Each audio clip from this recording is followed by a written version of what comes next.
You also helped with crowd source funding to Yes. get a few of the coolers and to create the vegetable stand there, the produce display. That's right. Yeah. So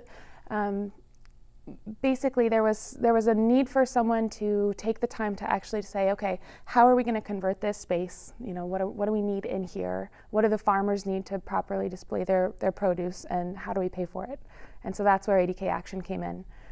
We put a little video together, and gosh, I think it was less than a week, and we had raised about $4,000. So, you know, I think there were 27 different donors, and so all small amounts. People from Keysville, Sable Forks, Adirondacks Lake all pitched in, and yeah, and it was great. It just made us feel like it was a project that was really needing to happen as well, because people pitched in so quickly. So. And you mentioned some of the other projects you work on, environmental issues. Road salt has been a big issue for a number of years. You folks have been working to try to cut down on the amount of road salt used during the winter in the Adirondacks. Exactly. Road salt is our keystone issue. It's the extent of the pollution of surface water and groundwater at this point is really alarming. And I think that you know, we're building partnerships with DOT, with local garages, and with other environmental organizations, and we're really starting to get some headway. Right now, we've got a small grant from the New York State Pollution Prevention Institute, and we're working on a pledge to reduce road salt along with a best management manual, and we're bringing that to all of the towns and villages in the Adirondack Park currently. And yeah, it's a huge issue. We're doing a drinking water study right now, and I think that we're really getting somewhere. We're really getting somewhere. And we have heard concerns for a number of years about elevated salt levels in some of the waterways in the Adirondacks and in Lake George. That's become a real concern. It has, yeah, and we now have quite a bit of data to support the fact that the surface water has been contaminated. There's been about, close to 7 million tons of road salt applied to Adirondack roads since the 1980s. And once those chlorides get into the water, there's really no getting them out. So it's a problem that's accumulating over time. But the good news is, if we couldn't cut our use by half, Lake George just did a study and showed that if we can cut our use by half, then I believe they said in roughly 50 years we can see about half the amount of road salt in the water. So there's definitely hope. We just have to act. And is the DOT, municipalities, and private contractors responding? Are they using less salt and in some cases more of the brine mixture to try to reduce the amount of sodium getting into the waterways? Yeah, so we advocate for the local folks. The municipalities and departments of public works tend to use sand with a little bit of salt to keep it from clumping, and we promote that they continue to do that, or that if they've changed to full salt, they should go back to sand.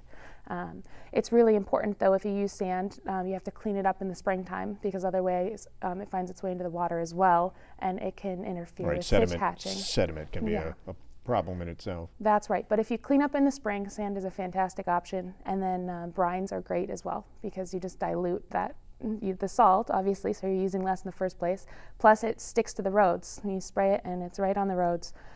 Versus a lot of times you'll see the salt trucks going by and there's scatter, and a lot of the salt makes its way into the roadsides, and it can leach heavy metals from the roadsides and find its way into the surface and groundwater from there as well. So the brines are a great way to reduce.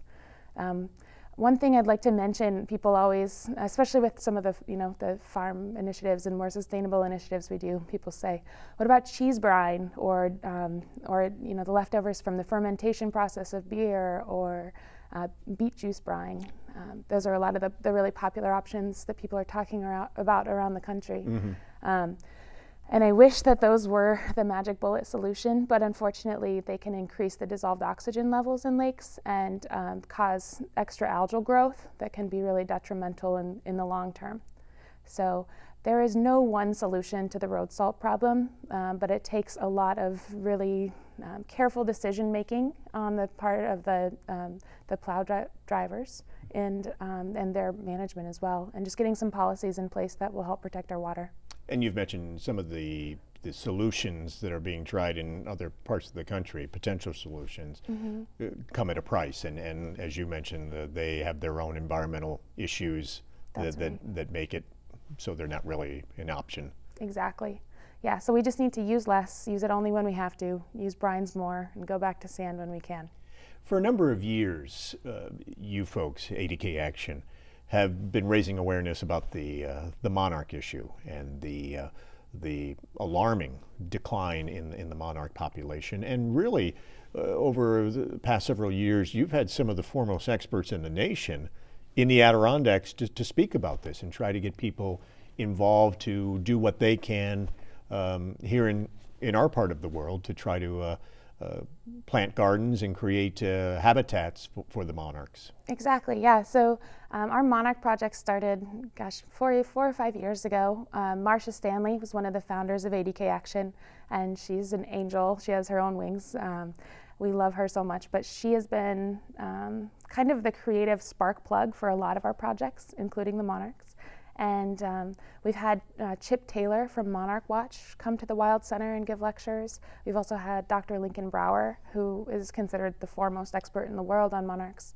And these gentlemen have been we've seen them on PBS. They travel to the mountains of Mexico and the winter grounds where the monarchs go, and they really are two of the leaders in the nation in monarch butterfly study and trying to save the monarchs. Yeah, that's right. And so it was a pleasure to have both of them here. Last time Dr. Lincoln Brower was here was 2016 at the end of the summer, and he said something that I thought was really cool. You know, here in the Adirondacks, we're working really hard to get people to plant milkweed. ADK Action has been giving out thousands of milkweed seeds for free for a number of years.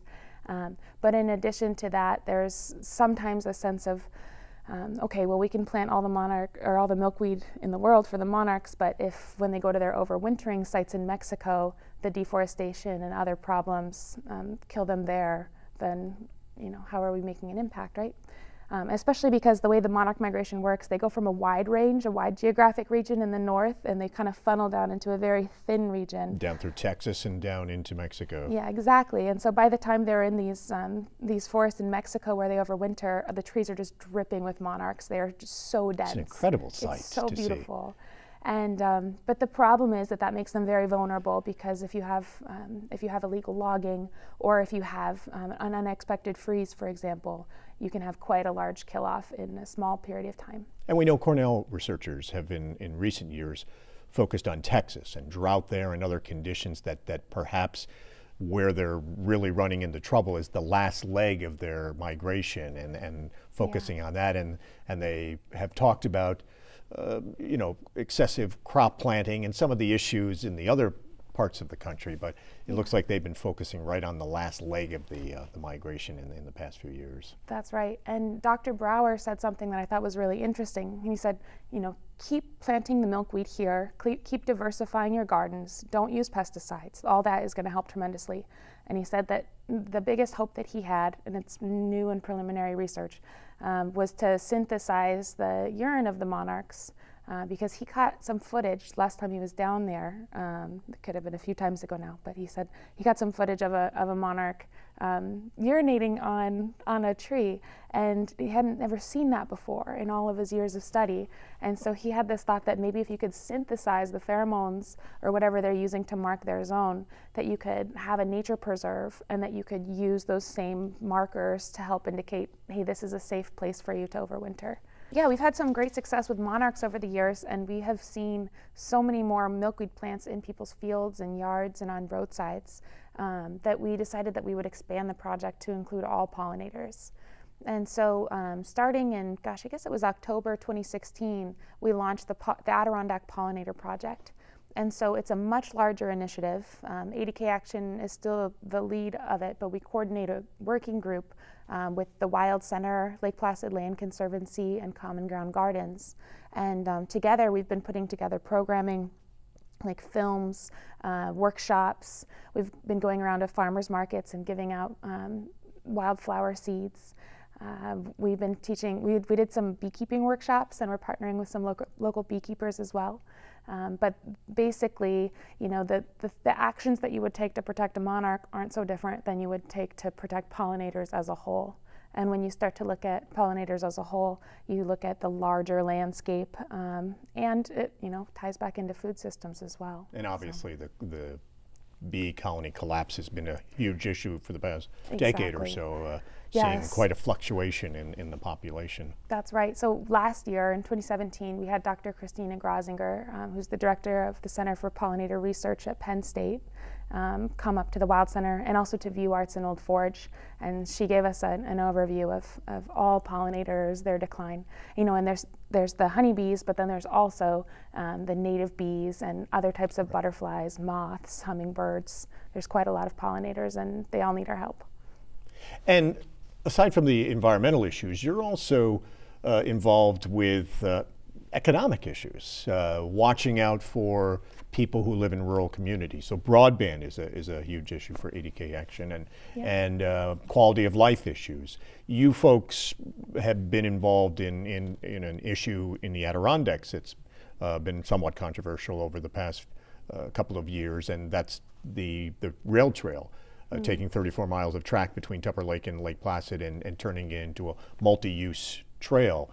Have you been proponents of turning it into a trail because you see more benefits both economically and as far as healthy living for using the tracks in that capacity?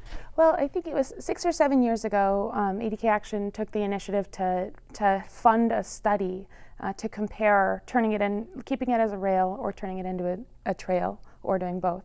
And so we just funded the study, and then we just wanted to provide that information to have better decision-making tools for the rest of the regional community. So we don't have an official stance. Part of who we are, we're non-political and we're non-controversial. We think there are too many issues in the Adirondacks that we can all agree on. There's too many common things to work together to choose the ones that are divisive in any way. So yeah, we funded the study to say, here's some extra decision-making tools.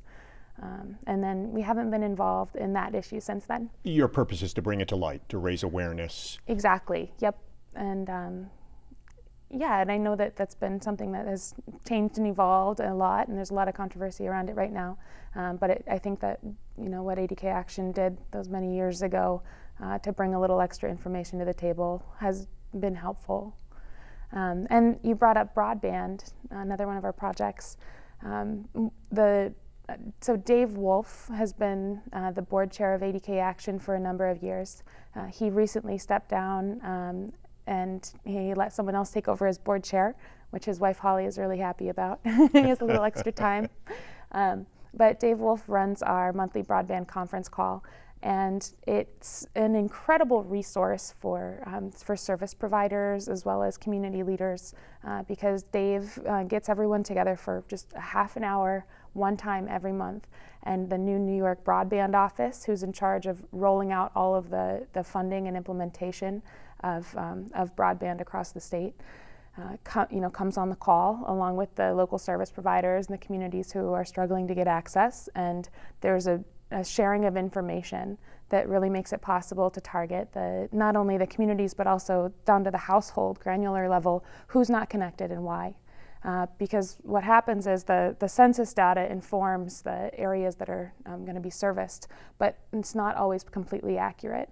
And so our broadband conference call really helps to identify in reality who needs service the most and how do we get the funding to them and how do we get it delivered as quickly as possible. And where are we with getting broadband to as many people as possible in the Adirondack Park? Well, the governor's goal was to have everyone connected by 2018.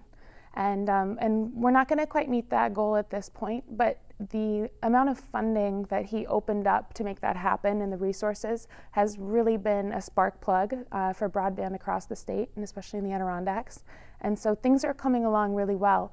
I would estimate it would be closer to 2020 that we get most everyone connected at this point. But the momentum is really going like a freight train. Great progress has been made in just the past few years. Yes, absolutely. Yeah, and there's some great maps on the new New York Broadband Office website. And if anybody is interested in particular areas, they can contact us and we can help them learn where they are on the list, basically. And new technology that's enabled us to reach areas where we couldn't before, or just persevering and Fiber optics has been the big one. So there are some communities where they've been connected through copper in the past, and now they're overlaying the copper infrastructure with fiber optic. Actually, that's something that I've gotten a lot of questions about over the last year or so. Is people will say, you know, the downtown of my community was already hooked up with copper, and I don't have, you know, and I live on a side street or in a rural area, and I haven't been connected. But then they came in with the fiber, and they just redid access to the same people that already had it, and that makes people upset. But I keep trying to tell folks that the reason for that is that it's an infrastructure tree. So when you come in to lay first of all, you don't want to extend that copper to the other households because it's no longer the best technology. And so you have to come in and you have to overlay the trunk of the tree with the better technology, the fiber optic, and then over time they can extend that to the other households. So I think a big part of the broadband message is just, you know, bear with us, but New York State is on track to have some of the best internet access in the country. which in this day and age is so critical to Absolutely, everyone, yes. even rural communities, especially rural communities in the Adirondacks. You know, I've heard a lot of stories from our members at ADK Action, and I have my own experience. ADK Action is based in Saranac Lake. That's where several of my board members live, although we're really diversifying. We have quite a few board members in the Champlain Valley now. But I get to work remotely from my home in Keysville, and having reliable internet access makes that possible. And that's why I can go down and stock the pharmacy on a Monday morning and not have this crazy commute. So for my life, it's absolutely critical. And then I have, there are some folks that I know that say are like radiologists. You wouldn't think of this, but if a radiologist can be at their second home in Saranac Lake or Lake Placid, and they can do their work, they can read the ultrasounds or whatever they're reading that day there. They are getting their paychecks in the Adirondacks and spending them here instead of elsewhere. So the education and employment opportunities just skyrocket when you have reliable internet access. And if folks would like to learn more about the projects that you folks are involved with and how maybe to get involved, how can they do that? Yeah, so ADK Action we're relatively young. We've been a nonprofit since 2011. And one of the reasons that we can take on all these crazy projects in different areas is that we're funded by our membership. So you can become a member of ADK Action for as little as $7 a month. And that allows you to help inform the work that we do. And you can just go to adkaction.org, watch a little video, sign up, and learn more about us. And how many members do you have now? Gosh, we're about 280 right now. It's nearly 300. Yeah. Wow. Yep, we'd love to double that. There's a lot of really amazing work that we'd love to do, so we're trying to grow right now. Brittany Christenson, thank you very much for taking the time to be with us. Thank you.